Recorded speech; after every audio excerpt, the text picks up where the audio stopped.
ยกรับดินเบิดดินผู้กินดินติดเบิดพ่อโมไหลเลย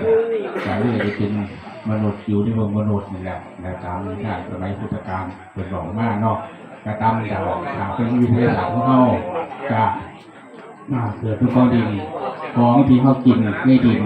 เกิดมาของในกินในดินแบบนี้พักใหม่พักหยาพวกยั้งพวกต้นใหม่ต้นหยาเป็นเขาต้นยั้งที่เขากินแม้กระทั่งตามาจากดินเพราะว่าเป็นอย่างตากินใจเดือนกินยังกินใจดินกินใจจุลินทรีย์ผลไม้หมากใหม่กินอาหารสูตรทานอาหารแบบสูตรจากดินอยู่ติดจุลินทรีย์ทานนั้นทานนี่พอมาเป็นแบบกับเข้ามาพึ่งพยุงร่างกายไปกินตัวหนึ่งแพทย์ตัวหนึ่งเนาะเป็นหลอดร่างกายเข้าจะมีแนวว่าตัวหนึ่งครับถ่ายไปครับเสียไปเรื่อยเพราะว่าร่างกายถ่ายเรื่อยเรื่อยเมื่อถ่ายง้อกล้วยจะกินข้าวถ้ากินเนื้อถ้ากินหยาก็เกิดมาจากดินใช่ไหมเกิดบนกองดินหากินบนกองดินเกิดในบนดินหากินบนกองง่าขอท้องหากินในบนกองง่าคนเข้าทุกคนต้องมีงานเกิดงานทุกงานกับเพื่องานเดินหากินในกองงานเพราะว่างานทุกงานคนเข้าที่อยู่ซื่อๆโบเหตุงานบ่มีเป็นอย่างคนอยู่ซื่อๆนะวะอย่างป่วยเป็นอัมพาตนอนอยู่ของบริเหตุเนี้ยนอนซื่อๆงานผู้นั้นจะทำงานอย่างทำงานป่วยเป็นอัมพาตใครปวดคุมโอทั้งหม้อคุมปวดใครจะมาเป็นทำหน้าที่มาผู้ดูแลปวดดูแลทั้งก็เกาะอย่างมาดูแลงานหนึ่งเพื่องานหนึ่งเพื่อผู้นั้นทำงานนอนใครเขามาตรวจกับที่ไก่แต่ที่การงานเจองานเป็นงานเพื่องานแดงแม่งห่างคุมโกสาเฮ็ดหนังเฮ็ดนี่เฮ็ดบ้านเฮ็ดเพื่อนสางบ้านสางเพื่อนสางอย่างกระจายเพื่ออย่างเพื่อว่าผู้ทางโมเป็นหาเงินเป็นแต่เฮ็ดเพื่อนโมเป็นกับงานหนึ่งเพื่องานหนึ่งผู้หาเงินเป็นมาที่เดือนเฮ็ดงานได้ในขาขายใส่สมองเฮ็ดหนังเฮ็ดนี่ขายหันขายนี่จับหันใจนี่ขายหันขายนี่แต่กำไรกับเอาเงินส่วนหลักมาเห็ดส่วนที่เขาเห็ดโบเป็นคนเขามันโบเป็นทุกอย่างทุกอย่างทุกอย่างที่ว่าคนเขาโมเป็นเห็นคุณเห็ดตรงนั้นที่เห็ดตัวนี้เห็ดตัวนั้นตัวนี้คนอยากขู่อยากเป็นทุกอย่างพันโบไรเป็นแต่ละไอ้ตัวนักเรียน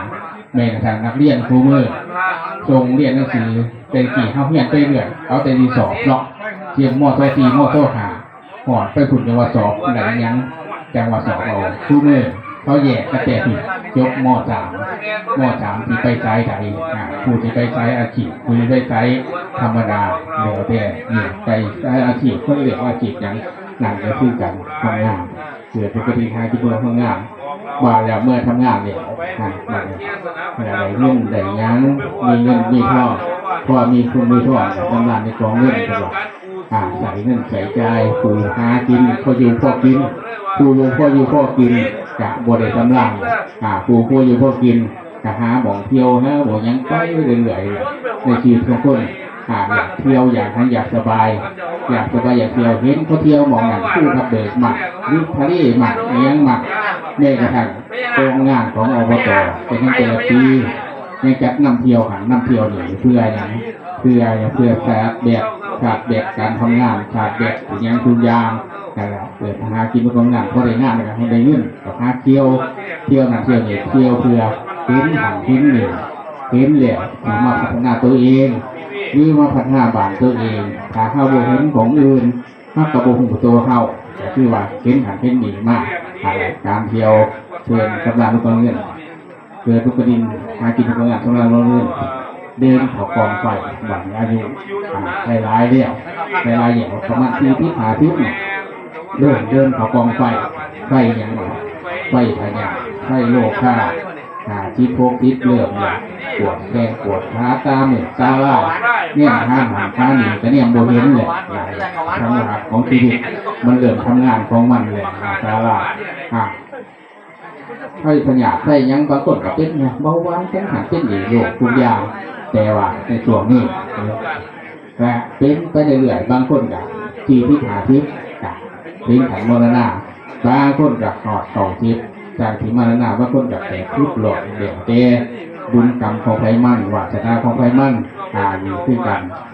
ทุกถ่ายสู่คนจากตนเดินเขานอนอยู่กองฟอนเป็นว่าทุกคนแม่หันย่ายนอนอยู่กองฟอนตัวย่ายนี่ค่ะเป็นว่างามมากเป็นว่าคนหน้าในชีวิตของคนเนาะเป็นว่าอาจสังวายามนุษย์จังการแสดงของย่ายได้เกิดมาเป็นมนุษย์เกิดมาแสดงเป็นละครเป็นละครถ้าเป็นพ่อเป็นแม่เป็นคุณเท้าเป็นนางเอกกับเป็นมาเรียเป็นนางเอกเป็นหนูแต่งงานหนูเป็นนางเอกมาเรียเป็นแม่เป็นผู้หลานกับเป็นเด็กเป็นผู้หลานที่ในถึงอะไรที่หนูกับเป็นมาเรียหอดคู่มือเนี่ยมาหนูแสดงให้เพิ่งแสดงเป็นคนตายเป็นศพเป็นสัจธรรมตัวหนึ่งใหญ่จากเรานอนแสดงให้เบิ่งอยู่ตอนนี้ใครเอาเงินมาวางเอาเงินมาวางโป้ยเงินไปแล้วก็ที่นอนแล้วบรรลุมาเป็นบรรลุมาเอาน้ำไผ่ดอกเพราะว่าชีวิตการแสดงของเราจบแล้วในชีวิตมนุษย์เพื่อนเนี่ยว่าให้คิดชีวิตของคนเราให้คิดมันมีอยู่สำหรับมีคนถาม3 คนแก่ผู้เดียวนางแก่2 คนข้าไปคิดตัวนึง4 คนถามกระถางที่คันหาของเฮาถามตัวของเฮาคืออยู่ขาดตัวได้กับไรขาดร่มกับไรที่วิ่งขาดไฟกับไรเขาไฟกับไรเก็บของเก็บยังกินอย่างกินหนีลงไปกินอาหารดิบร่างกายเขากับไรเก็บของเก็บนั้นขาดทางขาดนี่ขาดขาดหน้ากับไรก็เป็นฐานขึ้นหนีเนาะมีคนถามพยุงร่างกาย3 คนแก่ทุกครั้งอนิจจังอนิจจาความทุกข์เป็นสัจธรรมเป็นอนิจจังไปเรื่อยๆการตายคือเท่านี้จากคนทุกข์มีบ่ได้ทุกคนเกิดมาต้องมีทุกข์โดยทุกเหลืองหนึ่งกับทุกเหลืองหนึ่งแม่กระทั่งถือเลขวันที่1 มือนี่นี่เองก็สิทุกข์อีกจะลอยทุกข์นะทุกข์เกิดไปได้กับ1 นี่นั่นแหละพวกจิตมันก็มาอีก4 คนถาม3 คนแห่ผู้เดียวนางแก่คือตัวคนเท่ากันละผู้นางแห่2 คนพาไป12 คนต่อไปกับบุญกับบาปที่เขาเห็นเขาทำเขาสั่งอยู่ที่บุญบาปเขาเห็นอยู่นี่แหละก็คือเพิ่มไปย่างเพิ่มเอาลงไปน้ำตาในแทนที่บาปเท่า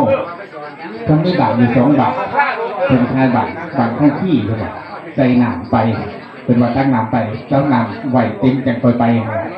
บางหนึ่งเป็นกระใส่หนามด้วยกันบางหนึ่งกระใส่หนามบาง2 บางหนึ่งบุญบางหนึ่งบาปเป็นชายไปส่งย่างเป็นบุญบาปเป็นแบบได้ตามเท่าเหตุตามบุญตามบาปใครที่ใดไปตัวใด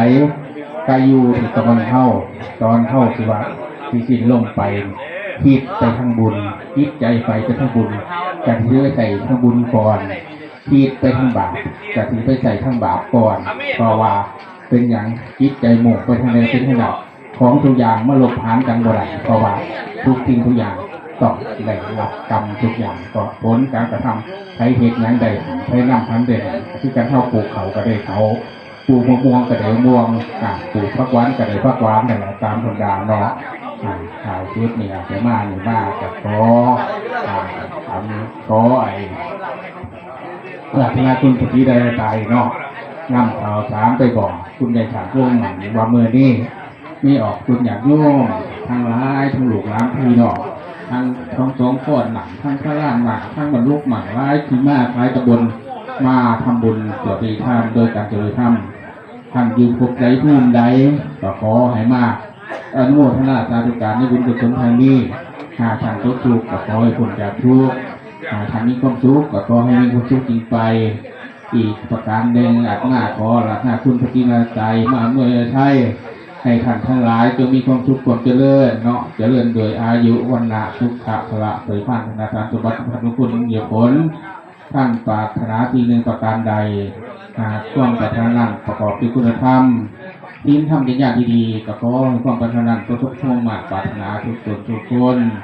คิดเงินก็ได้เงินคิดทองก็ได้ทองคิดเอาทุกของนี่มนุษย์สมบัติสวรรค์สมบัตินิพพานสมบัติและกับบริวารสมบัติการได้สมความมุ่งมั่นปรารถนาทุกตนทุกคนเถิด